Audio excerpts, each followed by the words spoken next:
분들과 가정에서 예배드리시는 모든 분들 위해 살아계신 하나님의 은혜가 함께 하시기를 주의 이름으로 축원합니다. 마리아 얘기해드리고 있잖아요. 3주 전에는 예수님의 어머니 모친 마리아, 지난주에는 막달라 마리아, 오늘은 베다니의 마리아. 오늘은 마지막 시간인데 마리아 얘기. 오늘 베다니의 마리아. 제가 베다니의 마리아를 통해서 은혜를 받아요. 제가 받은 은혜가 오늘 여러분들에게도 전해져서 여러분에게도 큰 은혜가 되는 귀한 시간 되시기를 주님의 이름으로 축원합니다. 베단이라고 하는 마을은 예루살렘, 그 당시에 중심지인 예루살렘에서 한 3km 정도 떨어져 있는 아주 조그마한 마을입니다. 여기에 이제 나사로, 마르다, 마리아 이 3남매가 살고 있는데 거기에서 이제 잔치가 벌어지게 된 거잖아요. 신약 성경에 마태복음, 마가복음, 누가복음, 요한복음 이렇게 사복음서가 있는데 요 네 복음서라고 하는 게 예수님에 관한 이야기이기도 하지만 예수님에 관한 설교들을 모아놓은 것이기도 한데 그 예수님의 행하셨던 일들을 모아놓은 이 네 가지 책에 공통으로 다 나와 있는 게 별로 없습니다. 제일 유명한 거는 오병이의 기적이죠. 보리떡 5개 물고기 2마리를 5,000명을 먹이시고 12강주례가 남았다고 하는 오병이의 기적이 마태, 마가, 누가, 요한복음에 다 나오고 다른 기적은 전혀 안 나옵니다. 네 가지 다 나와 있는 건 거의 없어요. 근데 전통적으로 네 복음서에 다 나와 있는 이야기가 하나 또 있는데 그게 뭐냐니까 옥합을 깨트려서 향유를 예수님의 발에 부었던 여인의 이야기가 네 복음서에 다 나와 있다. 뭐 이렇게들 얘기를 하는데 성경을 잘 읽어보면 꼭 그렇지 않아요. 지난주에 얼핏 말씀드렸지만 누가복음 7장에 보면 예수님의 시몬의 집에 들어가셨을 때 어떤 죄인인 여자 한 사람이 와가지고 예수님의 발에 옥합을 깨서 향유를 붓고 머리카락으로 발을 닦아드렸다는 이야기가 나오는데 그 이야기가 하나가 있고 똑같은 사건인데 때가 다르고 장소가 다른 사건이 또 하나가 있습니다. 우리가 그냥 네 복음서에 똑같이 그냥 워낙 인상 깊게 옥합을 깨뜨려서 향유 부어드린 여인의 이야기가 네 복음서에 나오는 건 맞아요. 근데 같은 장소 같은 사람이 아니에요. 성경을 잘 읽어보시면 누가복음은 예수님의 공생의 초기에 어떤 그 시몬이라고 하는 바리새인의 집에 들어가셨을 때 거기에 시몬이 예수님을 박대할 때 죄 많은 여인, 죄가 아주 많았는데 이제는 용서받고 기쁨으로 살아가는 한 여자가 이 은혜에 감사하면서 자원하는 심령으로 하나님 앞에 헌신했던 이야기들을 강조하느라고 거기에 나와 있던 한 여인의 이야기 있어요. 근데 지금 마태복음 26장 또 마가복음 14장 요한복음 12장에 보면 똑같이 향유 부은 여인의 이야기가 나오는데 같은 얘기가 아니에요. 장소가 달라. 지금 요한복음, 마태복음, 마가복음에 나오는 이 이야기는 베단이라는 동네에서 일어납니다. 그리고 시기가 예수님이 돌아가시기 직전이에요. 이 교훈도 다릅니다. 누가복음에 나오는 이야기는 한 여인의 헌신에 초점이 맞춰 있는데 두 번째 나오는 이 요한복음 12장 쪽에 나오는 이 이야기는 그 여인의 헌신도 중요하지만 예수님께서 돌아가시기 직전에 이걸 전문 용어로 예언적 헌신이라고 합니다. 예수님의 예수님의 몸에 기름을 붓고 그리고 머리카락으로 닦을 때 거기에 있었던 제자들 중에 가룟 유다라고 하는 제자가 아니 그걸 왜 그렇게 낭비해? 그게 얼마짜리인데 그걸 갖다 팔아가지고 가난한 사람들을 줘야지. 그때 예수님께서 그러지 말아라. 이 여인은 내 지금 장례를 준비하고 있다. 사람이 죽으면 시체 냄새가 나고 그래서 미리 향유를 바르는데 그 예언적인 일 아직 일어나진 않았지만 앞으로 일어날 그 일에 대해서 이 여자가 지금 준비를 하고 있는 거니까 뭐라고 나무라지 말아라. 그러면서 이 여자가 한 일이 앞으로 계속 전해지게 될 거다. 뭐 이런 얘기를 하십니다. 자, 이런 일을 했던 사람의 이름이 요한복음에 마리아라고 나옵니다. 베다니의 마리아거든요. 오늘 이 이야기를 가만히 생각을 해보면서 왜 하필 이 마리아의 이야기가 성경에 마태복음, 마가복음 또 요한복음에도 기록되어 있을까? 은혜를 안 받은 사람이 어디 있겠어요? 그 당시에 예수님에게 은혜 받은 사람이 한둘입니까? 감사가 없는 사람이 어디 있겠어요? 다 감사하고 살겠죠. 근데 그때 그 베다니의 마리아는 예수님께서 오셔서 그 잔치자리에 참석하실 때 옥합을 깼다, 향유를 부었다. 그 향유의 값어치가 우리나라 돈으로 환산해 보면 어지간한 노동자의 1년 연봉쯤 되거든요. 자, 그럼 이 옥합 향유라고 하는 건 결혼할 때 지참금 같은 건데, 요즘으로 표현하면 대학교 졸업하고 직장에 취직해가지고 몇 년 직장생활 쭉 하면서 시집 미천을 잘 마련했던 어떤 여자가 그 모든 적금 다 해약해서 하나님께 드렸다는 거거든요. 자, 그러면 왜 베다니의 마리아는 이런 일을 할 수 있는 거고, 우리도 은혜 알아요. 우리도 감사 알아. 근데 그렇게까지는 안 해. 이게 뭔 차이가 나는 걸까? 오늘 여러분들에게 두 가지 얘기를 좀 하려고 그러는데, 첫 번째는 무슨 말씀이냐면 가치에 관계된 문제예요. 지금 베다니의 마리아에게 있어서 가장 귀한 분 나의 예수님, 뭐가 제일 귀하냐라고 물으면 우리의 입장에서는 돈이지.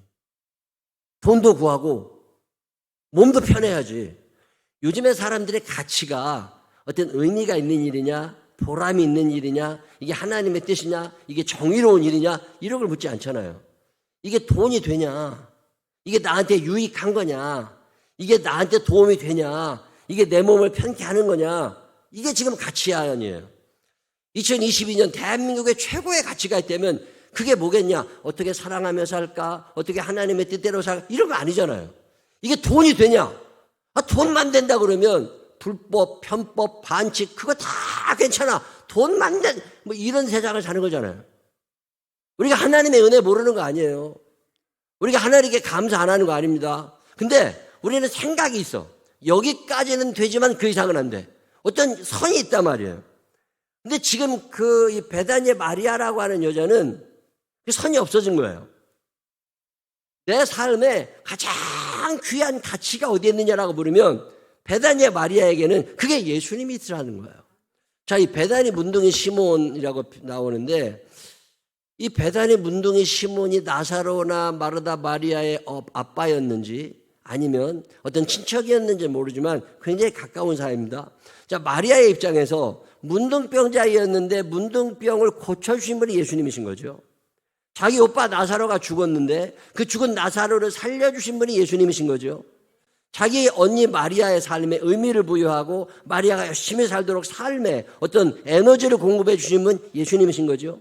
자기 삶에 우울하지 않고 기쁘고 행복하게 살아갈 수 있도록 내 삶의 방향을 틀어주신, 절망의 시대를 소망으로 살아갈 수 있고 미움과 분노의 시대를 사랑으로 살아갈 수 있도록 나를 만들어주신 분이 예수님이시라는 거잖아요.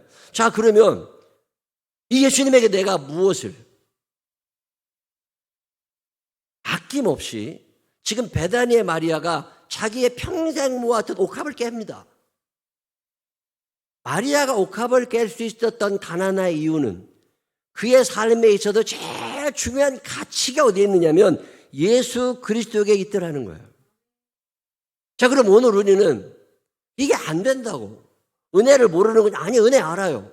감사를 모르느냐? 아니, 감사 알아요. 근데 그렇게까지는 아닌 거지. 우선순위에서 예수님이 조금 밀려. 우리에게는 예수님보다 더 중요한 게 있어. 그러면서도 주 예수보다 더 귀한 것은 없네, 찬양을 할 수 있다고. 제가 이 베다니의 마리아에게서 이걸 배워요. 아, 이 여자 진짜다. 나의 삶에 가장 귀한 것이 무엇이라고 묻는다면 그분은 내 삶의 방향을 바꿔주시고 내 삶의 천국의 소망을 허락하시고 내 삶의 모든 일을 만들어 가시고 용서의 확신을 주신 예수 그리스도가 나의 삶의 보배이시다. 나는 그분을 위해서는 아까운 게 없다. 이게 마리아예요. 우리 생명나무 교회도 이 은혜를 아는 사람들이 있게 되시기를 주님의 이름으로 축원합니다. 은혜를 알고 그 은혜를 보답하려고 하는 마리아, 참 닮고 싶어요.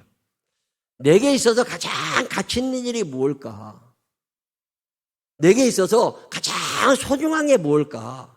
한 번쯤 생각해 보시고 살아오지 않았겠습니까? 어느 날 멈추어 서서 나의 삶에 가장 귀한, 나의 삶에 최고의 보물이 있다면 그게 무엇일까? 여러분의 삶에도 예수님이 보물이 되는 날 있게 되시기를 주님의 이름으로 축원합니다. 그게 마리아로 하여금 옥합을 깨게 하는 거죠.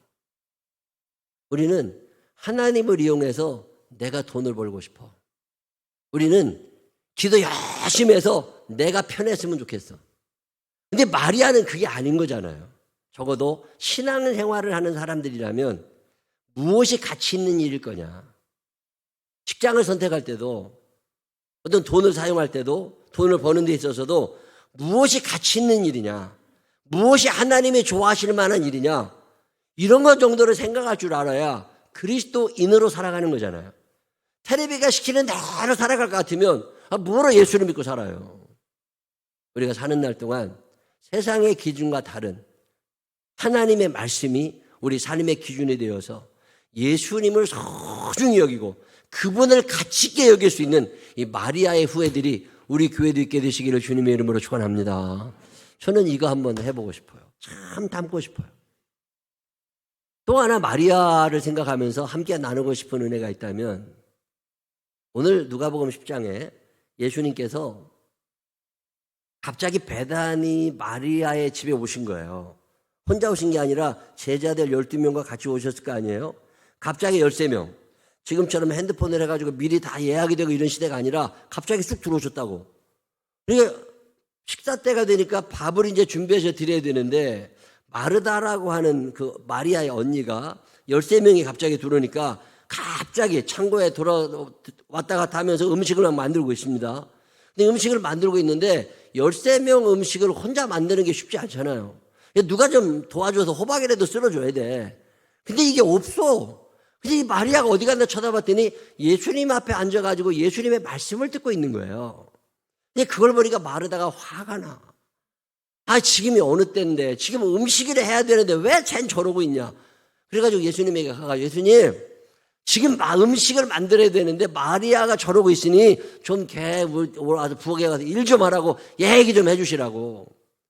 그럼 예수님께서 내가 그걸 몰랐네. 야, 그 마리아뿐만 아니라 우리도 가서 도울게. 뭐 이랬으면 얘기가 쉽잖아요. 근데 예수님께서 야, 마리아가 지금 말씀을 듣고 있는데 이 좋은 일을 선택했기 때문에 얘 가라 그래도 안 갈 거다. 그러면서 오히려 마리아를 칭찬을 해주셔요. 주방에서 봉사하시고 열심히 몸을 움직이시는 분들 입장에서 보면 억울하지. 이거 그럼 뭐야? 누구는 뭐 그냥 앉아서 먹고 누구는 밥 해야 되나? 뭐 이런 생각이 드실 수도 있어요. 근데 지금 이 본문에서 밥을 하지 말라는 게 아니에요. 예수님께서 하시고 싶은 말씀은 뭐냐면 밥을 먹을 수 있는 기회는 또 있을지 모르지만 이제 예수님이 곧 돌아가시게 됩니다. 이제 십자가를 지고 가셔야 되는데 예수님의 말씀을 들을 기회가 그렇게 많지 않아요. 예수님의 말씀이 내 삶의 중심에 들어올 수 있는 기회가 그렇게 많은 게 아니에요. 매주 예배를 드릴 수 있을 것 같지만 그러지 않다는 걸 우리가 경험했잖아요. 그냥 매일마다 하나님과 더불어 살아갈 수 있을 것 같았지만 그렇지 않다는 걸 우리가 경험했잖아요. 갑자기 수해가 나면서 돌아가신 분들이 있다고. 지난주에도 뭐 차 타고 올 때 보니까 누가 그런 얘기 하시더만요. 누가 자기 아는 누가 이렇게 떠내려가서 돌아가셨다고. 지금 마리아의 입장에서는 오늘 예수님의 말씀을 듣지 못하게 되면 언제 이 말씀을 또 듣게 될지 모르는 거예요. 이게 오늘 이 말씀이 내 생애 마지막으로 들을 수 있는 말씀인 것처럼 그리고 그 말씀이 내 삶의 중심에 딱 박히길 바라는 마음으로 예수님 앞에 나와 있는 거죠. 이 마리아의 마음, 마리아의 자세, 이 마리아의 삶의 태도를 예수님이 칭찬하시는 거지 밥을 하지 말라는 게 아니잖아요. 자, 오늘 우리의 우선순위 어디에? 제가 대한민국에서 살아가면서 우리나라 참 이상한 나라라고 느낄 때가 여럿 있습니다. 그 중에 하나가 뭐냐면 너무 잘 사는데 감사가 없어. 이렇게 잘 사는 나라 쉽지 않아요. 그리고 대한민국에만 사셔서 잘 모를 거야. 세계를 다녀보면 이게요, 대한민국 참 좋은 나라예요. 제가 미국에 돌아가거든요. 다음 달에도 미국 부흥회가 있어서 가야 되는데 미국을 가게 되면 제가 이제 거기 가서도 일을 해야 되니까 인터넷도 뒤져봐야 되고 계좌 이체도 해야 되고 하잖아요. 와, 너무 느려. 인터넷이 너무 느려서 속 터집니다, 아주. 근데 우리는 그게 익숙하잖아요. 너무 빨라. 탁 진행이 된다고. 근데 외국에서 이거 인터넷 속도가 너무, 근데 나만 답답해. 그 사람들은 원래 그렇게 살아가지고 답답한 걸 몰라. 제가 미국 가서 놀라는 것 중에 하나가 뭐냐면요. 어디 가도 어지간한 집에 비데 하나도 없어. 대한민국은 공중 화장실에도 있어. 이런 나라가 세계적으로 없다니까. 참 잘 사는 나라예요. 뭐 캄보디아 이런 데는 말할 것도 없고. 근데 그렇게 잘 살고 그렇게 편하게 살아.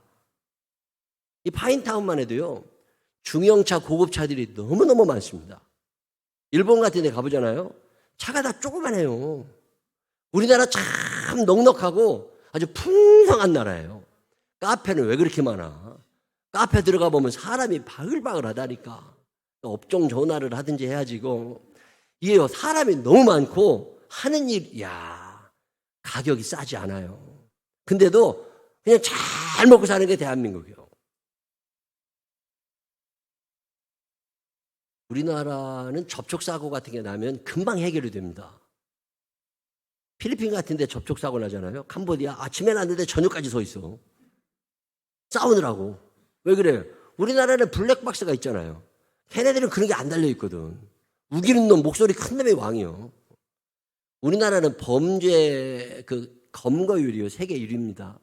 다 잡아내요. 왜 그래요? CCTV가 다 붙어 있어. 골목마다. 근데 미국 같은 데만 가도요. 사생활 보호 차원에서 CCTV가 많지 않아요. 모든 혜택을 다 누리고 있는 나라가 우리나라예요. 그 비싼 스마트폰이 다 있어. 제가 스마트폰을 저도 쓰지만 내가 어느 날 생각해보면 이 스마트폰의 5%의 기능도 나는 잘 못 쓰는 것 같아. 그저 벌고 받고 기껏해야 카톡이나 하고 뭐 이런 거지. 제가 더러 운동한다고 이렇게 걸어 다니거든요. 수서 쪽으로 갈 때도 있지만 저 태평동 쪽으로 걸어갈 때도 있어요. 태평동까지 걸어가는데 1시간 10분쯤 걸리거든요. 장지천 탄천 1시간 동안. 야, 도로가 걷는 도로가 참 잘 돼 있잖아요. 여기 가다가 1시간 10분쯤 걸어가면 다리가 아프다고. 왜냐면 집으로 와야 되는데 집으로 올 때는 자전거를 타고 와요. 거기 가면 카카오 자전거가 놓여 있다고. 그럼 가가지고 핸드폰만 대면 키가 자동으로 열리고 내가 그걸 타고 집에까지 오면은 자동으로 2,000원에서 1,800원 정도가 빠져나가. 참 편하잖아요. 어떤 데는 갔는데 자전거가 4대나 있는데 다 충전이 안 돼 있대. 그래가지고 이제 다시 걸어가야 되나 싶어가지고 아유 언제 걸어가. 그래도 또 건너가면 태평동이잖아요. 성남. 그 카카오 택시 부르면 와요. 참 편한 세상이에요. 7,800원 빠져나가더만. 아니 불편한 게 전혀 없어. 근데 이 좋은 세상에 살면서 무언 불만이 그렇게 많은지 이해가 안 돼. 이 대한민국이라는 나라는 투덜댈 아무런 이유가 없는 나라예요. 살아보면. 근데 텔레비를 보세요. 뉴스를 보고 드라마를 보면 죽겠다, 힘들다, 개판이다, 썩었다, 밤나 이런 얘기하지 감사하는 얘기가 없어요. 자, 이게 왜 그러는 거냐? 대한민국이라는 사회의 근간이 하나님의 말씀이 아니라는 거예요. 하나님의 말씀이 내 삶의 중심에 박혀있는 사람들은, 성령에 충만한 사람들은 작은 일에서도 감사를 찾아냅니다. 그냥 감사가 보여요. 근데 하나님의 말씀이 나의 삶에 깊이 뿌리 내리지 않으면 감사가 보이지 않아요. 마리아의 위대함은 어디에 있느냐면 내 삶을 하나님의 말씀을 기준으로 움직이고 싶은 거예요. 그러니까 그의 말씀을 가까이 할 수밖에 없는 거죠. 산천을 쭉 걸어가지고 성남 쪽으로 가다 보니까 이번 비에 나무가 뿌리째 뽑혔어요. 이게 작은 요만한 나무들이 아니라 이만한 나무들, 아니면 이게 여러 개 군집되어 있는 이런 나무들이 그냥 넘어갔더라고. 얼마나 비가 많이 왔는지. 근데 야, 나는 시냇가에 심은 나무가 시절을 쫓아 과실을 맺는다고 성경에 있는데 저게 왜 저렇게 다 뽑혔냐. 그게 너무 신기해가지고 가서 자세히 봤다니까요. 근데 뽑혀져 있는 큰 나무들의 특징이 뭐냐면 뿌리가 옆으로 뻗었어요. 뿌리가 밑으로 뿌리를 내린 게 아니라 옆으로 뿌리를 내려가지고 뿌리가 깊이 안 박혀. 옆으로 뿌리를 근데 성경에 대한 지식은 많은 거예요. 교회 다니는 횟수는 많은 거예요. 말씀을 알긴 아는데 그 말씀이 내 삶의 중심에 있지 않은 거예요. 뿌리를 깊이 내리지 않으니까 시험이 오고 환란이 오면 넘어져 버리는 거죠. 마리아의 위대함은 어디에 있느냐면 내 삶을 하나님의 말씀에 두고 싶은 거예요. 감사도 안 하지만 그 넉넉함을 누리면서도 왜 그렇게 감사가 없나 보면 상대적 박탈감이라고 그래요. 뭔가 빼앗긴 것 같아. 나보다 저 사람이 더 잘 사는 것 같아. 나보다 노력도 안 했는데 나보다 더 앞서가는 것 같아. 이거 상대적 박탈감이라고 그래요. 저는 살면서 이 상대적 박탈감이라는 게 거의 제로입니다. 왜 그럴까요? 저는 살면서 이런 생각을 해요. 누군가는 나를 부러워하는 사람이 있을 거다. 시작. 옆 사람 눈을 똑바로 쳐다보면서 누군가는 너를 부러워하고 있어. 시작. 아니 누군가 나를 부러워하고 있으면 내가 참 괜찮은 거잖아요. 하나님이 이구영을 이처럼 사랑하사 독생자를 주셨으니 하나님이 나를 얼마나 사랑하시는데 왜 빼앗겼다고 생각할까? 이미 받은 게 너무 많고 누리고 있는 게 얼마나 많은데 저는 그런 게 이해가 잘 안 됩니다. 하나님의 말씀이 내 삶 중심에 있으면 하나님이 나를 사랑하셨다는 것 때문에 다른 게 보이질 않아요. 참 많이 누리고 살고 있거든요. 옛날 범죄. 옛날 그 범인들 있잖아요. 수사반장 시절의 범인들, 이런 사람들은 이유가 두 가지예요. 첫째는 원한 관계야. 뭔가 이유가 있어. 원한이 쌓여가지고 사람을 때리든지 죽이든지 어떤 범죄를 저지른다고. 또 하나는 배고프니까 내 배고픈 걸 채우기 위해서 뭔가를 훔쳤어요. 그게 옛날의 범죄야. 지금은 무동기, 묻지마 범죄의 시대입니다. 동기도 없어. 그냥 하고 싶어. 왜 그러냐면 감사가 없어요. 상대적 박탈감이 점점 커지니까 내 안에 분노가 자라기 시작해요. 이 마귀가 주는 씨앗들은 반드시 분노로 연결이 됩니다. 이 분노가 점점 자라나니까 이건 어떤 화풀이를 해야 돼. 택시를 탔더니 택시 운전석 뒤에 이렇게 투명 막으로 이렇게 플라스틱으로 막아놨더라고요. 그러니까 이게 왜 이렇게 다 막았냐고 그랬더니 어떤 놈이 갑자기 목을 조른대. 아니 운전하고 가는데 갑자기 목을 조른대. 그래서 무슨 원한 그런 거 없대. 이제 화가 나니까 괜히 자기한테 화풀이를 한대요. 그러냐고. 보통 살벌한 세상이 아니에요. 이유도 없이 그냥 무동기, 묻지마 범죄가. 이게 왜 그러냐면 내 안에 감사가 없어요. 박탈감은 커져가요. 그러면 남의 걸 빼앗고 싶어져. 이게 사람의 본능이라고. 이런 일이 왜 일어나느냐면 내 삶의 중심에 하나님의 말씀이 잡혀있질 않은 거예요. 하나님의 말씀이 나를 지배해야 되는데 세상의 법칙이 나를 지배하다 보니까 똑같이 흘러가는 거지. 베다니의 마리아의 위대함이 어디에 있습니까? 흔들리고 있으니까. 흔들리지 않으려고 하나님 말씀으로 나를 더 세워가고 싶은 거잖아요. 칼 융이라는 사람 들어보셨을 거예요. 칼 융이라고 정신분석 학자인데 원래는 심리학 이 프로이드의 제자입니다. 근데 나중에 이제 프로이트는 끝까지 심리학자였고 칼 융은 정신분석 학자가 되는데 칼 융의 아버지는 목사님이셨고 그의 작은아버지, 큰아버지가 다 목사님이었어요. 8명이 목사였대. 그리고 그 할아버지는 의사였습니다. 너무 엄숙한 분위기 속에서 자라다 보니까 그 융의 어머니가 이 시숙 어른들이 다 이게 이게 엄숙한 사람들이다 보니까 우울증에 걸려가지고서 융의 어머니는 우울증 환자였어요. 이 정신분석학자가 됩니다. 공부 열심히 하고 굉장히 많은 논문을 발표하는데 그가 우리에게 준 단어 중에 하나가 무의식이라는 거야. 융이 얘기하는 것 중에 무의식이 있거든요. 우리가 어떤 일을 경험하고 어렸을 때부터 어떤 일을 경험하고 배우고 기억하고 잊어버렸어. 다 잊어버린 것 같지만 잊어버린 건 하나도 없다는 거예요. 여러분이 지금 잊어버렸다고 생각하는 것 자체가 내 안에 있는 어떤 창고 속에 들어있다는 거예요. 이걸 무의식이라고 그래요. 내 창고 속에, 무의식의 창고 속에 들어있어, 다 이게. 그랬다가 어떤 자극을 받게 되면 그게 튀어나와. 갑자기 어떤 얘기를 들으면 화가 나고, 갑자기 어떤 얘기를 들으면 우울해지고, 텔레비를 보다가 갑자기 울고, 컴플렉스죠, 이게. 이걸 컴플렉스라고 그래요. 없어진 줄 알았는데 그것만 나타나면 내가 이상해져. 근데 이 무의식이라고 하는 놈이 내 저 안에 있거든요.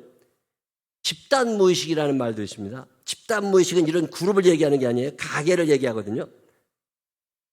아버지에게 있었던 어떤 무의식 창고에 있었던 것들, 드러나고 싶지 않았던 무의식 창고에 일어났던 것들이 자식에게 유전이 돼요. 이거 집단 무의식이라고 그래요. 할아버지, 증조 할아버지 때부터 내려오던 어떤 나쁜 습관들이나 해서는 안 되는 생각들이나 이런 것들이 아버지, 할아버지가 잘 숨겨놓고 내 안에 무의식 창고에 넣어놨었던 게 유전이 돼버리는 거죠. 그러니까 그 아버지가 했던 일, 그 엄마가 했던 일이 아들과 딸에게 그대로 나타나. 배운 적도 없는데. 이게 집단 무의식이거든요. 무서운 거죠. 자, 그러면 이구영이라는 사람이 여기에 살면 내 무의식 창고에 뭔가 안 좋은 것들이, 어렸을 때부터 상처받았던 거, 기분 나빴던 거, 서운했던 거, 이런 것들이 다 무의식 창고 속에 들어가 있는 거예요. 이게 나오면 안 되잖아. 이게 나오면 사회생활이 힘들어. 이게 나오면 인격이 좀, 그래서 우리들이 아닌 것처럼 살아가는 거예요. 착한 척하고, 바른 척하고, 이래서 가면을 쓰고. 원래 원형인 나는 무의식의 내가 진짜라는 거예요. 근데 원형이 아니라 이 가면을 페르소나라고 그러거든요. 이 페르소나, 그래서 지금 내 눈앞에 보이는 나는 원형의 내가 아니라 가면을 쓰고 있는 나라는 거야. 무의식을 감추고. 자, 그런데 이 가면을 쓰고 살다가 끝까지 착할 수도 있잖아요. 원형이 나오지 않고 끝까지 착할 수도 있잖아요. 이게 교육의 힘이거든요. 어렸을 때부터 교육을 잘 받거나 아니면 그래서 환경이 넉넉해진다거나 그러면 도둑질 하던 사람도 도둑질 안 합니다. 환경이 나아지면. 자, 그런데 성경이 얘기하는 거 하나가 있습니다. 그게 뭐냐면 너의 무의식이 드러나지 않고 그리고 오히려 무의식 자체가 아무리 드러나도 내 지금 가면을 쓰고 살아가는 내가 진짜 내가 돼버리는 거예요. 이 무의식의 내가 아니라 진짜 원형인 내가 되는 거예요.